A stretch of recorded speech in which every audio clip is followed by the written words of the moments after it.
Hi, everyone, and welcome to the Teach Middle East podcast. I'm Leisa Grace, and today we are talking to two, not one, but two former school leaders, now coaches, and they are working within the field of international education. They have a company called Making Stuff Better. Got to tell you, that's one of the coolest names I've heard for a company in a long time.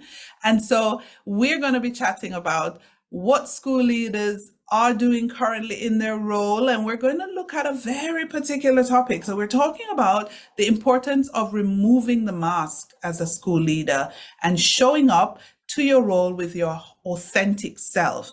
So without further ado, let me welcome Jill and Matt to the podcast. Hello. Thank you. And Jill and Matt work together in Making Stuff Better, but I'm going to start with Jill. Could you please introduce yourself? Thank you. Pleasure to be here. So I'm Gill Kelly, and my experience of running schools that I've run 3 schools in the UK, one an academy, one a pupil referral unit, and a state boarding school. So I feel very privileged to have these insights, and got trained as a coach while I was doing my last headship, and it was a complete game changer to see the impact coaching can have on leaders and their allowing them to flourish. So Matt and I decided that was where we wanted to put our energies, and here we are, and it's an absolute privilege to be here. Thank you. Matt. Hi, yeah, nice to be here. And I'm co-director of Making Stuff Better along with Jill. Jill actually used to be my boss. Jill was my principal and I was a vice principal back in the day in Bristol. After which I went and worked as deputy head of senior school at British School Muscat with the brilliant people there, and had a wonderful time, discovered international education, and on the back of that, like Jill, discovered coaching and a whole new way of being and thinking, and we now coach over 250 school leaders around the world, and it gives us great joy. Thank you so much. I feel like I'm talking to a lot of coaches recently. I just had Dr. Helen Wright on the show, and she's also a coach working with international schools. And now I've got Jill and Matt. So guys, forgive me. Maybe I'm just trying to get some free coaching sessions while I'm at it. But I think I'm just chatting to a lot of coaches because I think the topic is very, very important. And I think a lot of school leaders who haven't considered coaching, I'm hoping that podcasts like this one and the previous episode will help to bring an understanding of the value that coaching brings to your role and how it helps you. But when this podcast episode is not necessarily about coaching, it really is about why school leaders need to think about removing the mask and coming to school, coming to their role with their full authentic selves. So because we have 2 guests, which is very unusual for this podcast, I'm going to be doing the first name thing, right? So when I want Matt to answer, I'll say Matt or Jill, so that we don't get the double answers and people talking over each other. But I really want to kickstart with Matt and ask, what are some of these masks that school leaders wear?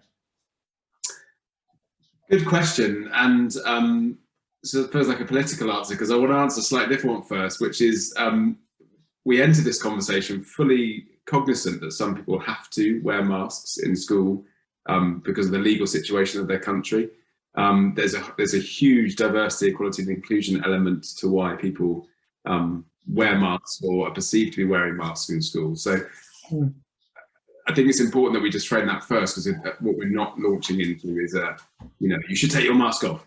I guess our experience of working with lots of leaders over the last 5 years, particularly during the pandemic, is that we do recognise that some people unnecessarily hide their true selves at work. There might be valid reasons why often you do. And there's a range of examples. So to now answer your question without being too political or without being a politician, let me give you an example. I think a really common mask we see is the conformist mask. This idea that I have to run my school in a particular way because that's how everyone else is doing it, or that's how other people before me have done it, or that's what is expected of me from my board or from my trustees. which often can be the case, but more often than not, we find that actually that conformist mask is self-created. It's a way of us trying to protect ourselves. Another really good example is the kind of perfectionist mask. I need to make sure I'm being seen to be absolutely perfect, because the stakes are high, education matters, results matter, and if I'm seen to be dropping the ball at any one moment, then there might be threat to me. I might be at risk in some way, either loss of social status or loss of reputation, loss of job, potentially.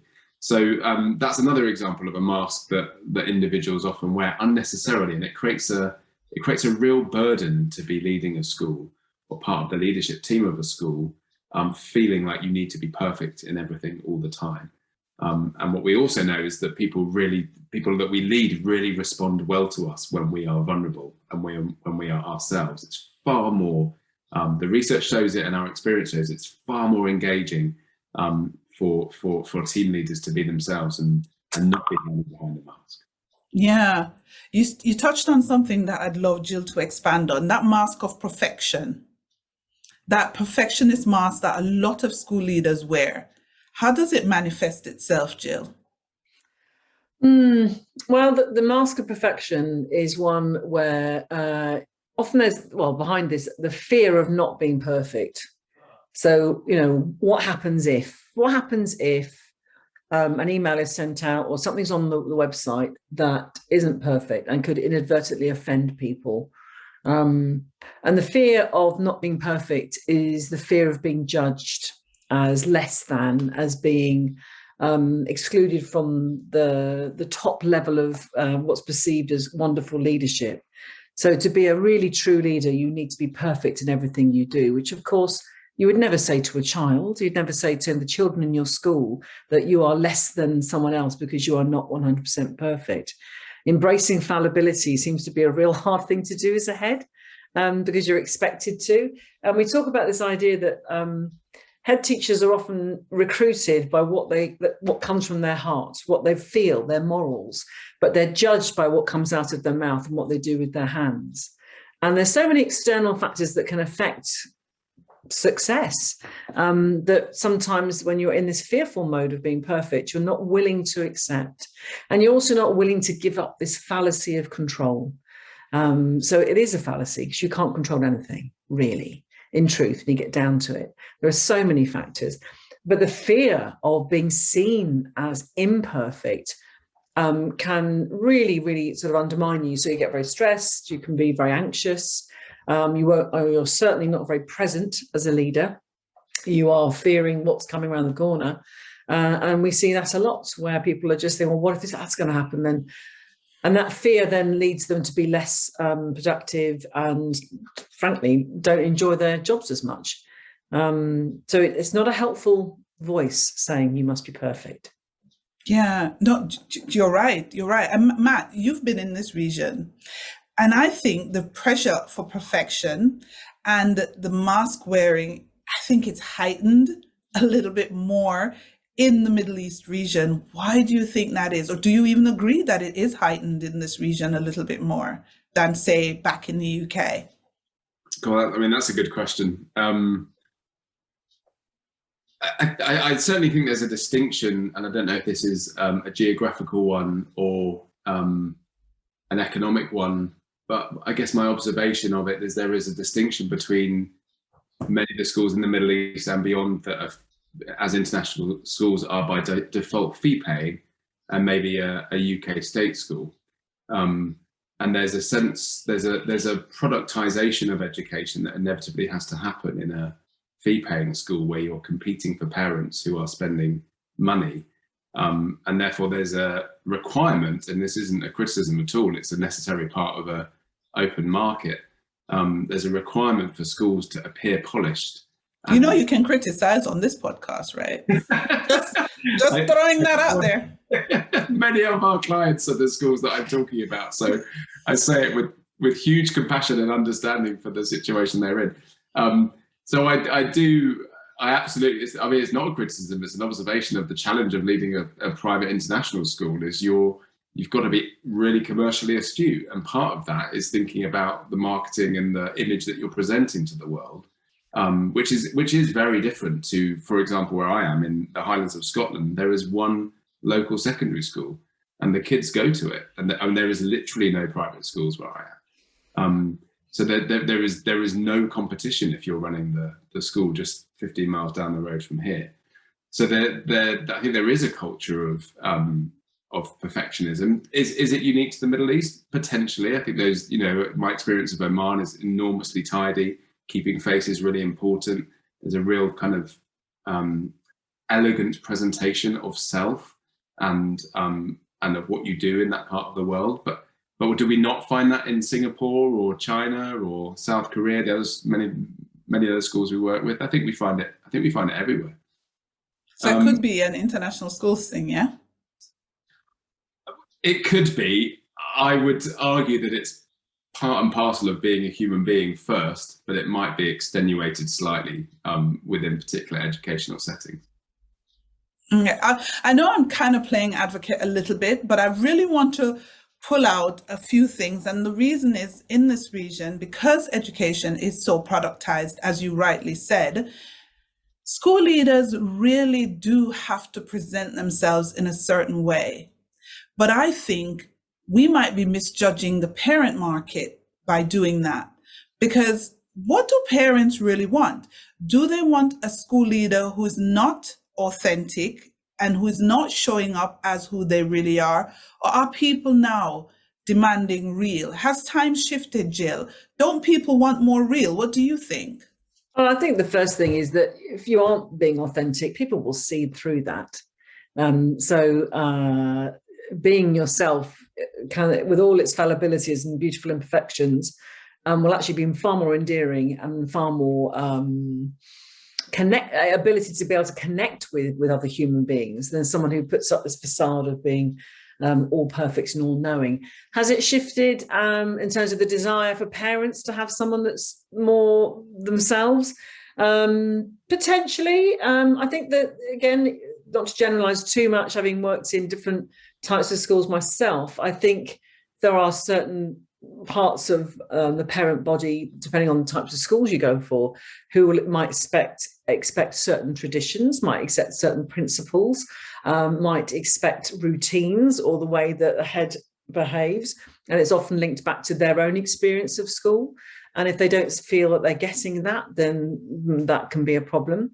And when that emerges, it is actually the authentic head that can facilitate or help parents understand where they're coming from, and to be able to stand by their own principles and say, this is who I am and this is how I'm going to run the school.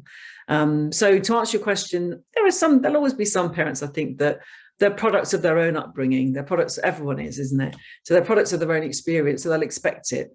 The trick for the school leader is to be themselves, whilst at the same time holding the standards that the parents want in the school. So that's the thing that kind of needs to get across. And of course that can be done, because when you bring yourself to work, that shines through. And you're never going to please everyone. That's the important thing. You're never going to get 100% of everyone going with you.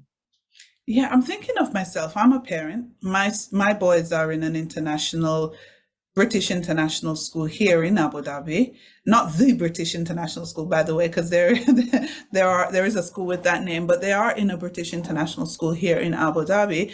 And if the school leader is more, this is personal though to me, if the school leader is more human, more approachable, if they're more vulnerable, if they're more conversational, I like that more than a very stiff upper lip, prim and proper. You don't know where they're going or coming because they're moving so sort of stiffly.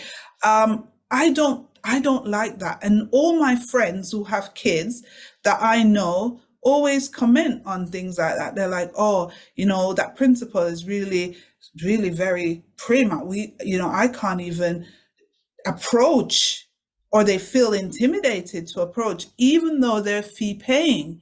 And I think the appetite is changing. I think people want to be able to connect a little bit better with the people who are leading the schools where their children attend.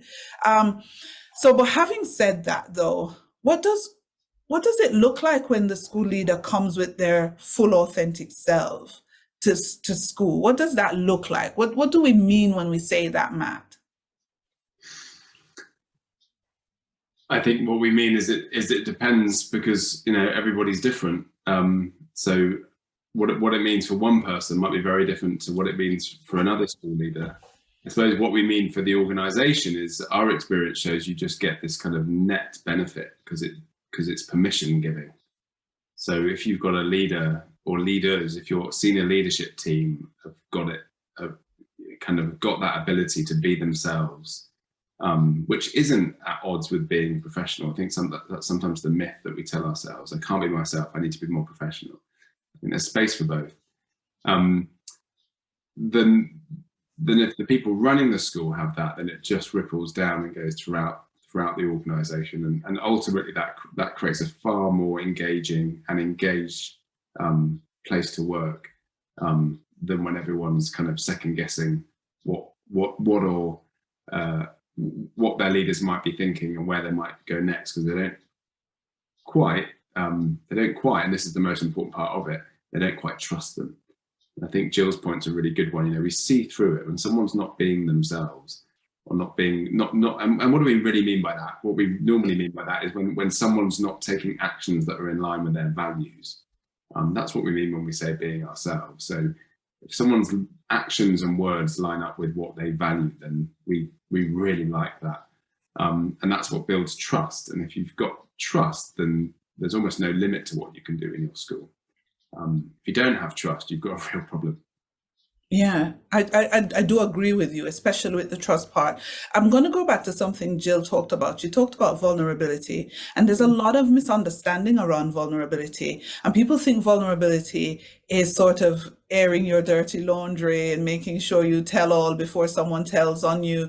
Jill, what does vulnerability mean to you, and especially as a school leader? Yeah, that's a really good question, because Brené Brown has done a lot of work on vulnerability and shame, and she's done a lot of research into it. So yeah, it isn't bearing your all and walking around the school telling everyone your deepest, darkest secrets. It's not about that, but it's actually letting maybe a little glimpse into who you are and what you stand for and how you're feeling. So an example might be if you're leading a school and you have a crisis ahead of you. As many leaders, of course, have either still are emerging or currently in the crisis of the pandemic. You could have something that's coming up that could be quite tricky. So to be a stoic, stiff upper lip leader doesn't allow that space for others to express that actually might be a little bit nervous. There might be a bit of trepidation. So to say in a meeting, look, folks, we've got this ahead of us. I'm not sure how we're going to do it. Because there is a little bit of a fear factor. But what I'm not scared about is our teamwork. And what I'm not scared about is the fact that we aren't a good team, because we are a good team.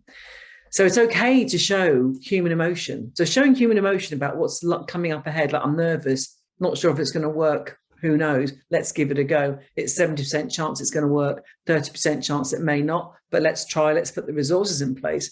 All of that gives a groundedness, a sense of, this person is feeling this way and they understand there is a chance it could fail, but there's a really good chance it could work, and we're going to back that side, as opposed to it's just going to work 100%, no worries, what are you worried about, for goodness sake, because it just doesn't give others permission to feel and to express their emotions, and that is toxic, really. That's quite difficult, and it makes an unrealistic expectation on other leaders. So that's one example, really, where showing that sort of side of you that could allow you to connect with others. And we talked earlier about trust, and going back to parents, one of the top things that parents want is their kids to be safe in school. And if you can't trust or connect with the leader, then how are you going to approach them when you're worried that they're not safe? And similarly, if you've got a leader who's not showing your vulnerability or their vulnerability with their own team, how can they go to the leader when they're feeling vulnerable? So that trust bit is really important. Yeah, it is. In terms of your experience, Matt, with schools, when the leaders are not being their authentic selves, what effect does it have on the staff that they're leading?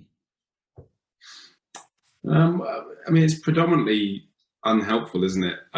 There's a kind of energy to this that, as I say, permeates. So if you're, I think it, in the same way as if you are, it percolates and permeates its way through the staff. If you're not, then no one really wins. You've got a leader or leaders, and when we say leader, we're not just talking about the principal or the head of the school. I'm talking about anyone leading any team in the school. You've got a leader who's not. If you don't feel like you can be yourself at work, that's not a fun place to work, right? So you've got a leader who's turning up every day, not enjoying the job, because the ultimate feeling, if you can't be yourself, you can't be your authentic self at work, is a feeling of compromise. You're constantly, the amount of emotional energy that has to go into covering that compromise and being okay with that compromise is exhausting.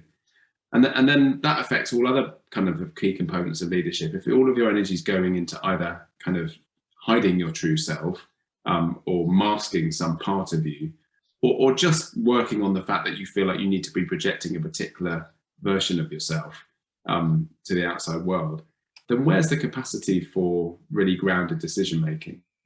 Where's the capacity for quality conversations? Where's the capacity for strategic thinking? When we're operating from a place of deficit like that, our limbic brain is on high alert. We're constantly in threat mode. We're constantly scanning for where the threats might be and how might we need to respond. So how can we do the deep work, the deep thinking and the deep conversations and the real reflection when we're in that state? We can't. And so if you can't do that as a school leader, you're not going to be able to expect that of your team, nor set the right direction or tone for them. Yeah. And I think when you're at that stage too, any sort of threat, real or perceived, you give it, the biggest response you've got, because you're always on high alert. But how does a school leader, Jill, how do they come back from that? How do they peel off that mask? What can they do? How can they start? So, really good question. The first thing is awareness, and a good telling point or indicator of that things aren't, maybe you're not being your true self, is what's showing up on your body. If we talk about embodied leadership, so if you're feeling stressed out, sometimes you can feel tense, sort of nervousness, tense or tension in the sternum. You can feel it in your shoulders. You can feel it around your body or your stomach. What's going on? What's that telling you? So first thing is awareness. So if there's a feeling of actually, I'm feeling really nervous, or I'm feeling conflicted by this because I'm about to make a decision on something that actually I don't agree with, and I'm feeling I have to do this because it's compromising my values. If there's a physical indication, that's a sense of awareness. But you also might have an intellectual awareness that this doesn't feel right, or I'm not expressing myself in a way that I want to. So that's the key, the first thing. And then once you notice something, you start to delve deeper. So what's causing this? So you can journal, you can write these things down. And you can also get to the bottom of, well, what is it about that particular incident that really challenged me? What is it that's causing me to feel uncomfortable? And how would I like it to be different? So the inner work has to start with noticing, just noticing your behaviours. Well, which meetings are proving more troublesome? Which individuals are causing you to really put on this mask and not be you? And when you get to those contexts, you then start deconstructing them. Okay, what was happening there? What was the context? What was the conversation? And how did it show up in my body? And once you get to a sense of, you find there's a pattern sometimes of these things. So when you identify the pattern, where it is, who it is, topic, what do you need to do to be able to speak your mind? Well, once you worked out where it is, you work out what's the voice that's telling you to put on a mask. And then you work out what you need to say to that voice. Thank you for trying to protect me, because this mask is trying to protect you. Thank you for trying to protect me, but I don't need you, thank you. I can say what I want to say without giving a big response. I can do it from a grounded place.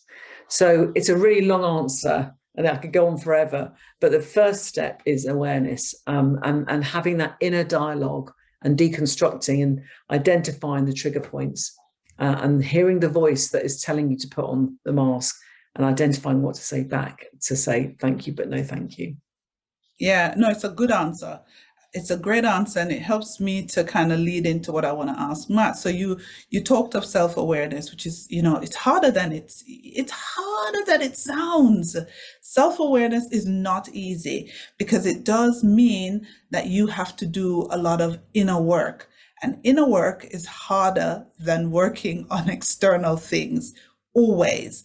But Matt, let's say you've become self-aware and you are at the point where you need help. How does coaching help with you removing and keeping the mask off? I mean, in many ways, and I think coaching often is the beginning of the process to self-awareness rather than coming partway through or once you've achieved it, because coaching is ultimately a kind of powerful conversation in which someone reflects back to you what they're hearing and what they're seeing of you, and creates the space for you to start to think differently. And sometimes coaching can be, coaching is fraught with kind of misunderstandings and different perspectives on it. I think that good coaching, because there is bad coaching, good coaching is challenging.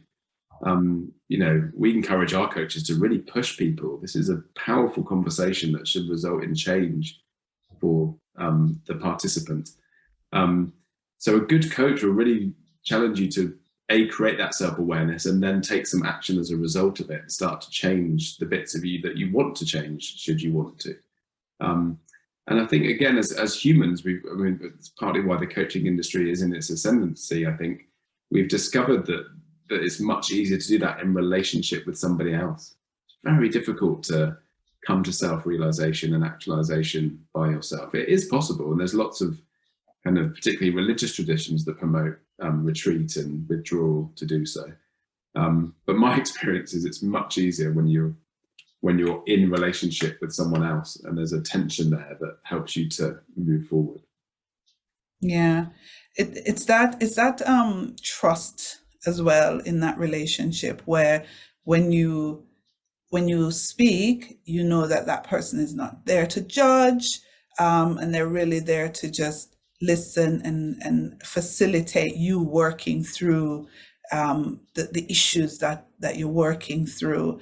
All right, we're going to bring it home, but I want to just throw this last question at Jill, just because I am personally curious about this. I want to find out from you, in terms of wearing a mask, right? What have you seen where it's led to something catastrophic in a leader? Because I'm just thinking, if you carry on for a really long time, not being who you are truly, what could the end result of that be? Well,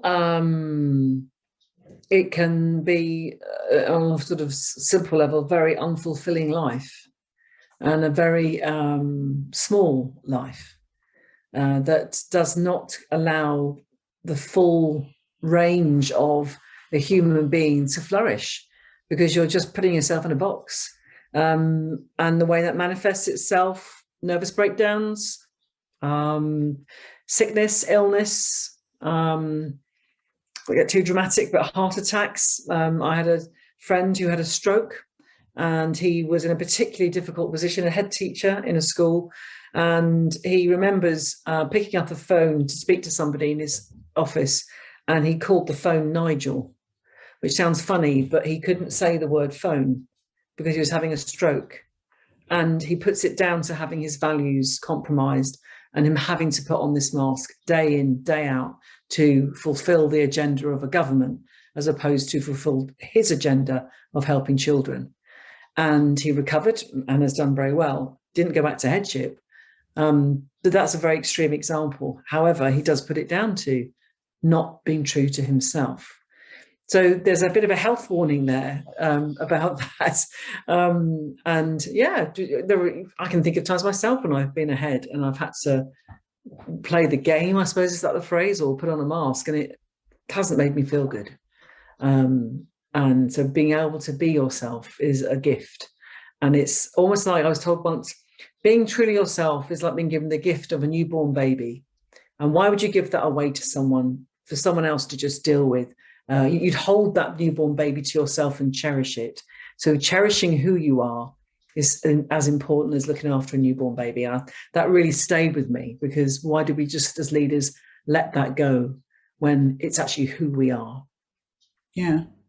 Such a brilliant place to end the pod. I like it. You guys wrote a book.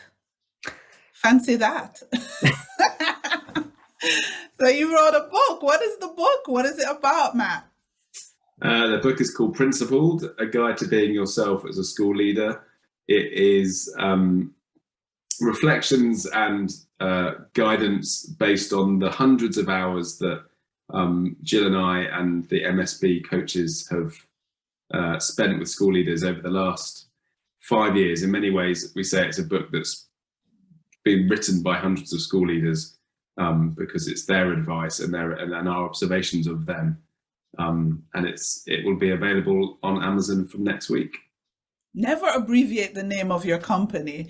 Every time I say, I go, that's a cool name. It's been written by making stuff better.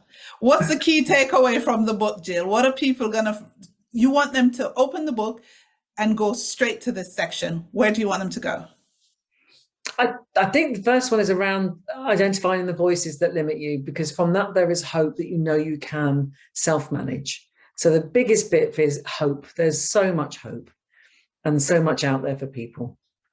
Brilliant. Thank you so much for being on the podcast with me today. Pleasure. Thank you. I really enjoyed the chat, and hopefully the book will be out next week. So hopefully you guys can get a link to it. I will try and get a link in the show notes, so when it comes out, people can click through and get a copy on Amazon. There's a book launch coming up in Dubai. Of course, it's invite only, but if you're on the list, it's a great list to be on, and we'll be getting in touch about that. So thank you so much again for being on the pod. It's been really good. Thanks, Lisa. Thank you for listening to the Teach Middle East podcast. Visit our website, teachmiddleeast.com, and follow us on social media.